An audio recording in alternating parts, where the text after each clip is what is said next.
Inilah akibatnya jika kamu mau kaya pakai jalur instan ya guys, yaitu dengan memelihara seekor tuyul.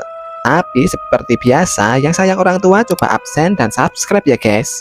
Jadi ceritanya seorang mama, panggil saja ya Mak Yuni, yang kerjaannya hanya nyinyirin tetangganya. Apalagi kalau tetangganya habis beli barang baru, dia selalu nggak suka dan selalu ngadu ke suaminya. Dan suaminya selalu aja jadi sasaran omelannya setiap hari. Mereka tinggal di salah satu kota di Jawa Timur dan mempunyai usaha pecel lele keliling dan juga di depan rumahnya. Tiap malam Bu Yuni selalu mengadu dan mengomel tentang tetangga-tetangga mereka yang selalu beli barang baru. Suaminya hanya bisa bilang, "Sabar ya Mak." Dan tiba-tiba hujan turun dan rumahnya pun mati lampu. Mak Yuni masih menyalahkan suaminya karena suaminya miskin. Usahanya tidak berkembang dan menyesal sudah menikah dengan suaminya. Akibat perkataan istrinya itu, sang suami marah dan merasa sakit hati, sehingga dia mengambil jalan pintas untuk mendapatkan kekayaan, yaitu dengan membeli tuyul. Kemudian lanjut part 2. Kemudian setelah beberapa waktu, setelah keluarga itu kaya, kemudian ada pria yang bisa melihat tuyul. Lalu pria tersebut menangkapnya dan bertanya, "Di mana juraganmu?" Lalu suami Mak Yuni pun panik dan ia lari ketakutan dari pasar. Dia pun meninggalkan tuyul tersebut. Setiap malam suami Mak Yuni selalu bermimpi buruk. Di dalam mimpinya ada makhluk yang berkata, "Kembalikan anakku, cepat kembalikan." Kemudian setelah berminggu-minggu ia mimpi buruk, suaminya Mak Yuni pun jatuh sakit. Bisnisnya pun tiba-tiba hancur. Beberapa rumah makannya pun tiba-tiba tutup dan mereka pun jatuh miskin. Begitu juga Mak Yuni sendiri mulai kehilangan kewarasan dan mulai gila. Tiba-tiba bapaknya tuyul pun datang dan marah karena suaminya Mak Yuni telah melantarkan anaknya dan dibiarkan ditangkap. Makhluk itu marah dan membuat hidup mereka jatuh lebih sengsara dari sebelumnya. Setahun kemudian suaminya Mak Yuni pun menyesali perbuatannya lalu bertaubat. Kemudian dia pun dibimbing oleh seorang ustadz. Kini suaminya Mak Yuni mulai sembuh pelan-pelan. Begitu juga Mak Yuni sendiri, dan kini mereka mulai hidup kembali dari nol guys. Bocil ini dihantui Mbak Kunti tiap malam guys. Jadi ceritanya di sini ada anak bocil bernama Doni. Dia adalah anak tunggal, tapi sebelum lanjut seperti biasa, yang sayang orang tua coba absen dan subscribe ya guys. Bapaknya adalah seorang tentara. Suatu hari bapaknya mendapat tugas dinas di luar kota. Akhirnya bocil ini pun hanya tinggal berdua bersama emaknya di kampung. Setiap malam emaknya selalu membacakan dongeng sampai dia tertidur. Tapi tiba-tiba tengah malam dia terbangun. Doni melihat emaknya sudah tertidur pulas. Dia ingin mencoba tidur lagi tapi nggak bisa. Lalu matanya menerawang di setiap sudut kamarnya yang gelap. Dan tiba-tiba dia melihat ada sebuah bayangan di atas lemari.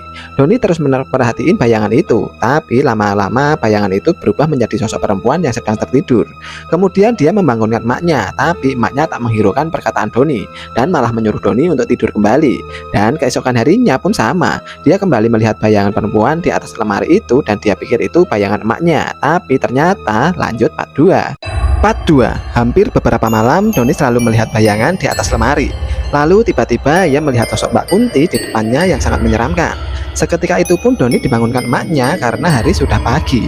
Dan malam harinya ia kembali melihat sosok Mbak Kunti lagi di atas lemari, yang bikin Doni sangat kaget. Lalu mendengar ada seorang yang mengetuk pintu rumahnya. Dia pikir itu bapaknya, tetapi suaranya seorang wanita. Dan tiba-tiba emaknya mengalami ketindihan. Doni pun langsung mencoba membangunkan emaknya. Dan tiba-tiba emaknya terdiam dan kembali tertidur seketika. Kemudian Doni mendengar ada suara kuntilanak. Ternyata itu berasal dari suara emaknya. Lalu emaknya terbangun sambil tertawa seram. Lalu Doni pun menangis menjerit. Dan pagi harinya tiba-tiba badannya panas. Kemudian dia menceritakan apa yang ia alami semalam dan malam-malam sebelumnya. Lalu emaknya pun mencoba menghubungi bapaknya dan menenangkannya. Ceritanya ada seorang pria yang bernama Doni. Dia mau menginap di salah satu hotel tua di Yogyakarta. Tapi seperti biasa, sebelum lanjut yang sayang orang tua coba absen dan subscribe ya guys.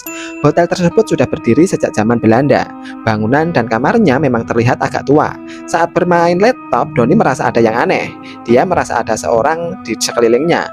Lampu di sana juga tiba-tiba berkedip. Doni pun berusaha menghiraukannya. Lalu dia pun melihat di kamar tersebut ada sebuah foto wanita. Dan saat melewati foto itu, tiba-tiba matanya bergerak dan mengeluarkan darah. Lalu ketika ia selesai makan malam, dia mendengar suara piano dan tiba-tiba berbunyi seperti ada yang memainkannya. Semalaman Doni pun ketakutan dan nggak bisa tidur. Saat tengah malam, dia pun pergi ke kamar mandi dan tiba-tiba ia melihat ada sosok perempuan berbaju putih di balik kaca.